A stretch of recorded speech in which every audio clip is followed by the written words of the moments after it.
নমস্কার বন্ধুরা, আমার চ্যানেলের আরেকটা নতুন পর্বে তোমাদের সবাইকে স্বাগত জানাই। আশা করছি তোমরা সবাই ভালো আছো, সুস্থ আছো। সংসারে রোজ রোজ একই রকম কাজ করতে আমাদের কারোই কিন্তু ভালো লাগে না। তাই রোজকারের কাজগুলো যদি একটু টিপস খাটিয়ে করতে পারি, কাজগুলো যেরকম সহজ হয়ে যায়, সেই সঙ্গে কিন্তু নিজেদের জন্য কিছুটা হলেও সময় বের করতে পারি। এমনই কিছু ছোট ছোট কিচেন টিপস শেয়ার করব। চলো তাহলে বন্ধুরা, প্রথম টিপসটি দেখে নিই।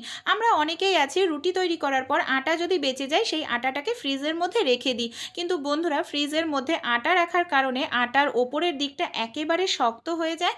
আর সেই আটা দিয়ে যদি রুটি তৈরি করি, রুটিটাও ঠিকঠাক মতো বেলা যায় না, এমনকি রুটিটাও ঠিকঠাক মতো ফোলে না।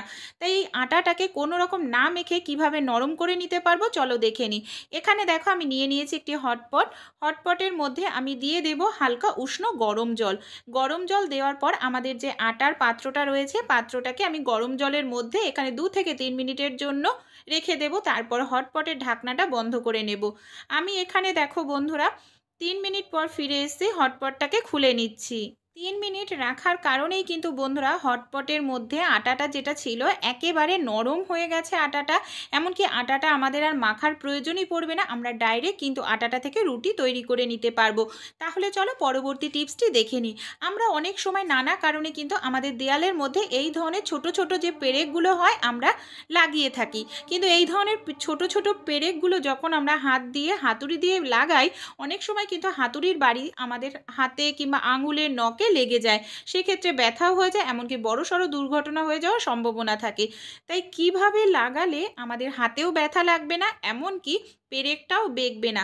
আমাদের প্রত্যেকের বাড়িতেই চিরুনি থাকে, এমনকি পুরনো চিরুনিও তোমরা ব্যবহার করতে পারো। চিরুনির মধ্যে এইভাবে ছোট বড় যে কোনো পেরেক এইভাবে ঢুকিয়ে নিয়ে তারপর যেখানে আমাদের প্রয়োজন সেখানটায় যদি আমরা পেরেকটাকে এইভাবে লাগাই, তাহলে কিন্তু হাতে ব্যথাও লাগবে না, বাড়ি লাগারও সম্ভাবনা নেই, কাজটিও খুব সহজ হবে। ছোট্ট টিপস কিন্তু ভীষণ উপকারী, অবশ্যই অ্যাপ্লাই করো। পরবর্তী টিপসটি তাহলে দেখে নিই। এখানে নিয়ে নিয়েছি আমি সুতো। এই ধরনের যে রিলের সুতোগুলো আমাদের প্রত্যেকের বাড়িতেই থাকে, এই সুতোগুলোকে দেখো আমি যতটা প্রয়োজন ততটা হিসাবে সুতোটাকে একটুখানি এইভাবে পেঁচিয়ে নেব, একটু মোটা করে নেব, যে কারণ এই সুতোগুলো একেবারেই সরু থাকে। দেখো আমাদের যতটা সরু সুতোর প্রয়োজন ততটাই আমি এখানে 5-6 বার এইভাবে ঘুরিয়ে নিচ্ছি, তাহলে কিন্তু সুতোটা মোটা হয়ে যাবে। এবার এই দেখো, এবার আমি ছিঁড়ে নিচ্ছি। এই সুতোটাকে কি কাজে ব্যবহার করব, তাহলে চলো আমরা দেখে নিই। এখানে আমি নিয়ে নেব একটি চিরুনি। দেখো, চিরুনির যে ছোট দাঁড়গুলো থাকে না, ছোট দাঁড়গুলোর মধ্যে এইভাবে সুতোটাকে আমাদের ছোট ছোট কয়েক ঘর নিয়ে এইভাবে পেঁচিয়ে নিতে হবে। এইভাবে যদি আমরা পেঁচিয়ে নিই বন্ধুরা, তাহলে কিন্তু আমাদের চুলে অনেকেরই দেখা যায়, যারা স্কুলে পড়ে বা অন্যান্য কারণে চুলে কিন্তু প্রচুর পরিমাণে উকুন হয়ে যায়। আমরা অনেক রকম তেল ব্যবহার করলেও উকুন চলে গেলেও কিন্তু নিকটা চলে যেতে চায় না, আবার অনেকের উকুন মারার ওষুধ দিলেও অ্যালার্জি ওঠার সম্ভাবনা থাকে। তাই এইভাবে যদি আমরা একটি চিরুনি রেডি করে নিই, তারপর আমরা এটাকে কিভাবে ব্যবহার করব চলো দেখে নিই। আমাদের ছোট বাচ্চাদের তো হয়ই, স্কুলে যায়, তাছাড়া কোচিংয়ে যায়। দেখো, এইভাবে চিরুনিটা রেডি করে যদি আমরা বাচ্চার চুলটা আঁচড়াই, তাহলে কিন্তু শুধু উকুনই আসবে না বন্ধুরা, এই সুতোর মধ্যে যে নিকগুলো থাকে না চুলে, সেই নিকগুলোও কিন্তু সুতোর মধ্যে আটকে আমাদের চিরুনির সঙ্গে বাইরে চলে আসবে। ছোট্ট টিপস, ভীষণ উপকারী, অবশ্যই অ্যাপ্লাই করো, আশা করছি দারুণ রেজাল্ট পাবে। অ্যাপ্লাই করো, তারপর আমাকে কমেন্ট করে জানিও যে টিপসটি তোমাদের কীরকম লাগলো। তাহলে চলো আমরা পরবর্তী টিপসটি দেখে নিই। বন্ধুরা, অনেক সময় এমন হয় যে আমাদের ভীষণ ব্যস্ত থাকি, এমনকি একটা একটা করে রুটি বেলতে গেলে অনেকটা সময়ও লেগে যায়। তাই আজকে যে পদ্ধতিটি শেয়ার করব বন্ধুরা, একটা রুটি বেলার সময়ে তোমরা কিন্তু 3-4টে রুটি একসঙ্গে বেলে নিতে পারবে। কিভাবে, তাহলে চলো আমরা দেখে নিই। বন্ধুরা, সবার প্রথমে দেখো, আমি এখানে কিচেন স্ল্যাপের ওপর বেলন চাকি একটি পেপারের ওপর পেতে নিয়েছি। আমি নর্মাল যেরকমভাবে আমরা আটা দিয়ে নিই বেলন চাকিতে, সেরকম আটা দিয়ে দিলাম। একটি লেচি নিয়ে নিয়েছি, লেচির গায়েও দেখো খুব ভালো করে এইভাবে আটা লাগিয়ে নেব। এই লেচির গায়ে আটা লাগানো হয়ে গেলে আরেকটি লেচি নিয়ে নেব এর ওপরে আরেকটি লেচি নিয়ে সেটাতেও খুব ভালো করে এইভাবে আটা লাগিয়ে নেব। এই পদ্ধতিতে কিন্তু তোমরা 4টে রুটিও একসঙ্গে বেলে নিতে পারো। আমি তোমাদের 3টে দেখাচ্ছি। দেখো, আবার আটা লাগিয়ে নিয়ে আরেকটি রুটির লেচি নিয়ে নেব, তার মধ্যেও আবার আমি সামান্য পরিমাণে এইভাবে আটা লাগিয়ে নেব। এইভাবে আমি 3টে লেচিতেই কিন্তু আটা লাগিয়ে নিয়েছি। আর একসঙ্গে আমি তোমাদের বেলে দেখাবো, প্রত্যেকটি রুটি আমাদের গোল হবে, এমনকি পুরো সমান হবে। দেখো, এইভাবে আমি বেলছি, যেরকম আমরা একটা রুটি বেলি না সেরকমভাবেই আমি বেলতে থাকবো। আমি এই ভিডিওটি স্কিপ করিনি, তোমরা হয়তো ভাবতে পারো যে এরকম হয় না বা বেলা যায় না, এর জন্য ভিডিওটি কিন্তু একটু স্কিপ করিনি, স্পিড বাড়ায়ও নি তোমাদের দেখানোর জন্য। দেখো কত সুন্দর রুটিগুলো আমাদের গোলও হচ্ছে, সেই সঙ্গে একসঙ্গে কিন্তু 3টে রুটি আমরা একটা রুটির টাইমেই বেলে নিতে পারছি। ছোট্ট টিপস ভীষণ উপকারী। তোমরা যখন ব্যস্ত থাকো এইভাবে তোমরা যদি 2বার কিংবা 3বার রুটি বেলো, তোমরা 10-12টা রুটি একসঙ্গে বেলে নিতে পারবে। তোমাদের কাজ ঝটপট হয়ে যাবে, এমনকি নিজেদের জন্য সময়ও বের করতে পারবে। দেখো আমার এখানে 3টে রুটিই কিন্তু একসঙ্গে বেলা হয়ে গেল, আর রুটিগুলো কিন্তু 3টে রুটি আমার পারফেক্ট গোল তৈরি হয়েছে আর পাতলা তৈরি করেছি আমি।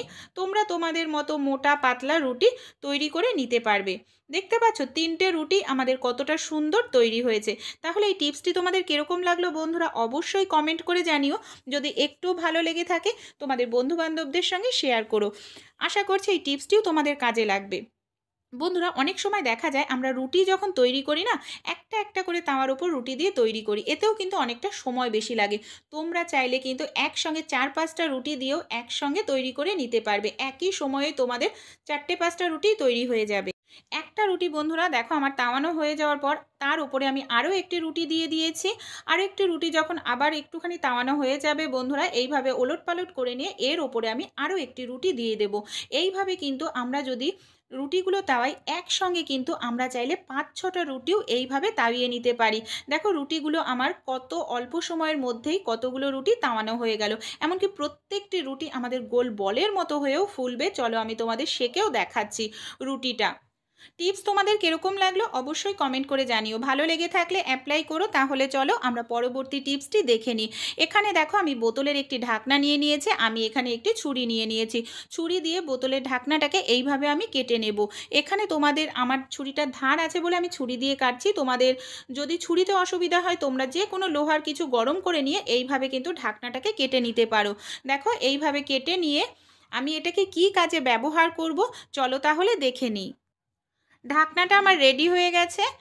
এবার এর মধ্যে আমি দিয়ে দেব সামান্য পরিমাণ যে ডবল টেপের সেলুটেপ হয় না, সেলুটেপটাকে এইভাবে আমি লাগিয়ে দিলাম। চলো দেখে নিই এটাকে কি কাজে ব্যবহার করি। এটাকে দেখো আমাদের যে সুইচ বোর্ড আছে না তার পাশে আমি এইভাবে সেট করে নিয়েছি। আমাদের বাড়িতে যে চার্জারগুলো থাকে অনেক সময় দেখা যায় চার্জ দেওয়ার পর আমরা এখানে সেখানে খুলে রেখে দিই, খোঁজাখুঁজি করতে লাগে। আর এইভাবে রেখে দিলে বন্ধুরা আমাদের সুইচ বোর্ডের পাশেই থাকবে, এমনকি খোঁজাখুঁজি করতে লাগবে না। পরবর্তী টিপসটি তাহলে দেখে নিই।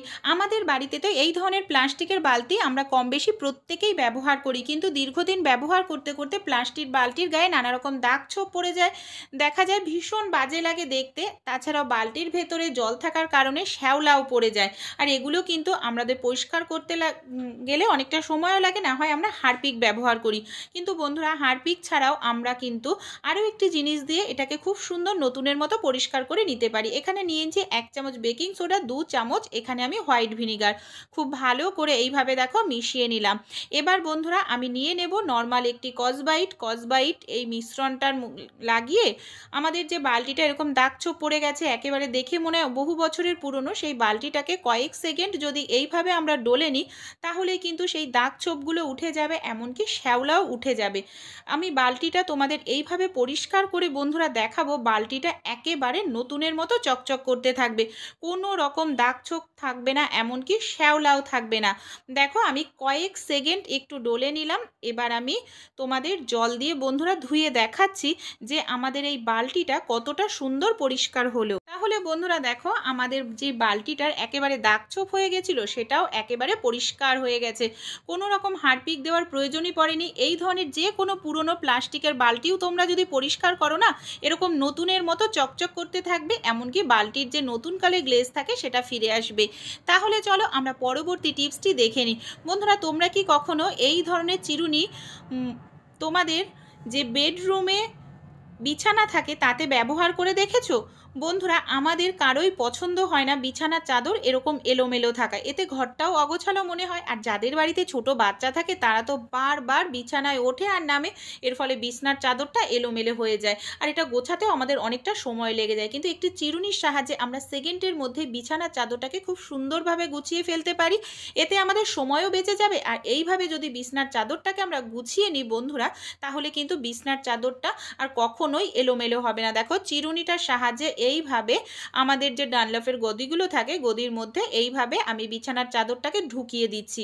আর এই কাজটি যদি এইভাবে করি সময়ও কম লাগবে, এমনকি কাজটি আমাদের দ্রুতও শেষ হয়ে যাবে। আর এরপর যদি বাচ্চারা ওঠানামাও করে বন্ধুরা, বিছনার চাদরটা কিন্তু একটু এলোমেলো হবে না, বিছনার চাদরটা টান টান থাকবে। তাহলে এই টিপসগুলি যদি ভালো লেগে থাকে অবশ্যই অ্যাপ্লাই করো। আমার চ্যানেলের নতুন বন্ধু হয়ে থাকলে চ্যানেলটাকে সাবস্ক্রাইব করে প্লিজ আমার পাশে থেকো।